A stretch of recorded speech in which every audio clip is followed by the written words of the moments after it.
সংকেত খুব খারাপ, বুঝতে পারছেন তো? পায়ে কাঁটা ফুটলে যেমন লাফায় লাফায়, এ তো কিছু হয়নি, এখনো তো অনেক বাকি, সবে তো 21 তারিখ না। नमस्कार सर। नमस्कार। साधारण मानुष क्या नाम है? भाई को वोट मिलेगा तो आप जीत के रहिए। ওদের আচরণটা এটা কি মানে কেন এটা ভয় পাচ্ছে, ভয় পেয়েছে মমতা, জেনে গেছে জনতা। আজকের অভিষেক বন্দ্যোপাধ্যায় তিনি বলছেন একটাও নাম বাদ দিতে দেব না। আমি ওনার কথার উত্তর দেবো না, আমি কথার উত্তর দেবো না। ওনাদের পার্টি স্ট্যান্ড উনি বলছেন, বিষয়টা তো মমতা ব্যানার্জিকে কেন্দ্র করে। উনি তো এসআইআর চলাকালীনও মুখ্যমন্ত্রীর প্যাড ব্যবহার করেছেন, এখন এমসিসি আছে মুখ্যমন্ত্রীর প্যাড ব্যবহার করছেন।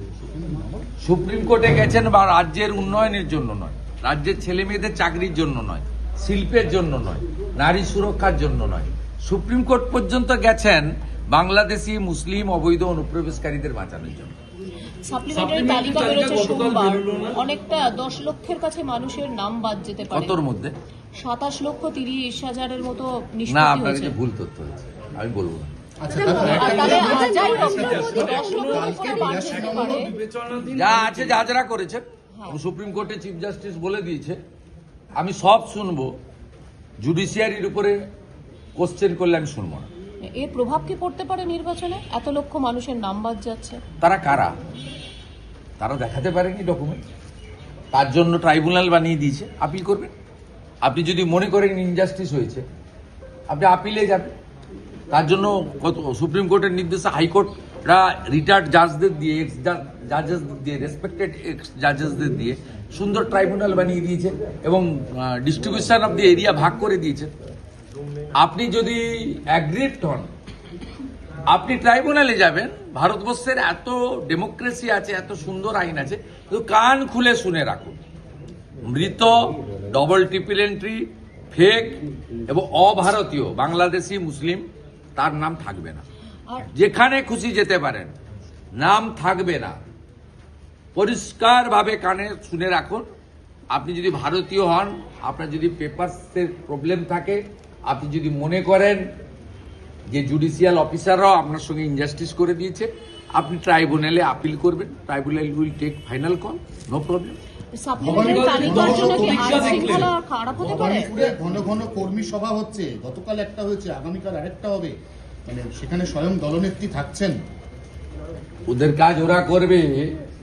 ভারতীয় জনতা পার্টি মমতা ব্যানার্জিকে হারাতে চায়, ভবানীপুরের মানুষকে পরিত্রাণ দিতে চায়, এখানে ভয় ভীতি মুক্ত করতে চায়। সেই জন্য রাজ্যের বিরোধী দল নেতাকে এখানে পাঠিয়েছেন।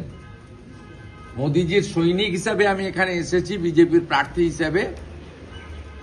এই রাজ্যে কুশাসন, অপশাসন, অত্যাচার, তোষণ, দুর্নীতি সবকিছুর যিনি কর্ণধার, মাননীয় মুখ্যমন্ত্রী মমতা বন্দ্যোপাধ্যায়কে পরাস্ত করার জন্য আমি ভবানীপুরের জনতা জনার্দনের কাছে আশীর্বাদ করব। আপনারা 2014 সালে অল্প ভোট হলেও বিজেপিকে এগিয়ে রেখেছিলেন। বিভিন্ন কারণে আপনারা এখানে গণতান্ত্রিক পরিবেশ পাননি। সকালবেলা যদি বৃষ্টিও যদি পড়ে, আপনারা যদি ভোট কেন্দ্রে যান, আপনারা কি করবেন সেটা আমার জানা আছে। আমি নিশ্চিত, আমার পুরো ভরসা রয়েছে। प्रमोद सिंह जी, जय श्री राम सर। आप जो बोला है वही भवानीपुर का जनता करेगा, ये पूरा विश्वास है। सर आपको चिंता है? अच्छा रहिए, जय जय श्री राम। বাবা জনসংঘ থেকে ভারতীয় জনতা পার্টির বলিষ্ঠ লোক, আমি সাগরজির 5 হয়ে প্রণাম করলাম।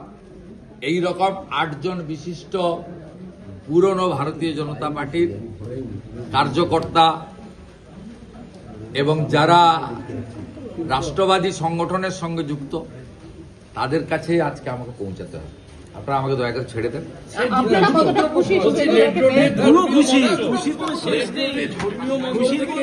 রাজনৈতিক যে আক্রমণ হলো আজকে, প্রধানমন্ত্রীকে 4 তারিখে রেড রোডে প্রার্থনার আয়োজক মুসলিম নেতাদের উচিত মমতা ব্যানার্জির বিরুদ্ধে ব্যবস্থা নেওয়া। খিলাফত কমিটির উচিত ব্যবস্থা নেওয়া।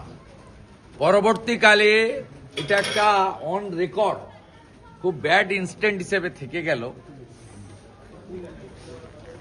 ঠিক মোহাম্মদ আলী জিন্নাহ সোহরাবুর্দিরা যে ভাষায় কথা বলেছেন আজকে তিনি করেছেন, এবং ইসলাম ধর্মের মানুষরা 1 মাস ধরে তারা উপবাস ব্রত পালন করেছেন, করে তাদের যে প্রার্থনার মাধ্যমে আজকে রমজান মাসের পরিসমাপ্তি ঘটিয়েছেন, সেই মঞ্চকে যেভাবে রাজনীতিকরণ করলেন মুখ্যমন্ত্রী, এরপরেও যদি খেলাফত কমিটি কলকাতা রিয়াক্ট না করে তাহলে আমরা ধরে নেব মমতা ব্যানার্জির এই রাজনীতিকরণ এবং মৌলবাদে উস্কানি ঘৃণা ছড়ানোর কাজে তাদেরও সমর্থন আছে।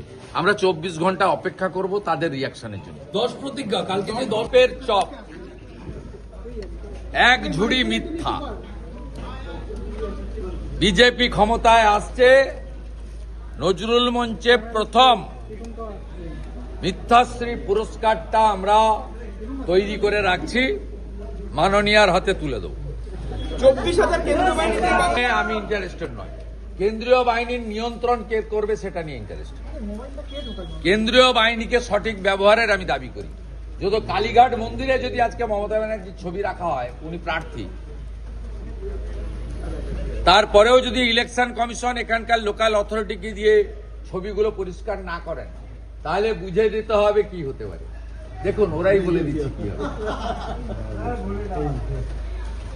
দিদি ভাই জিতেगा तो कमल खिलेगा। जय श्री राम। जय श्री राम, जय श्री राम, जय श्री राम।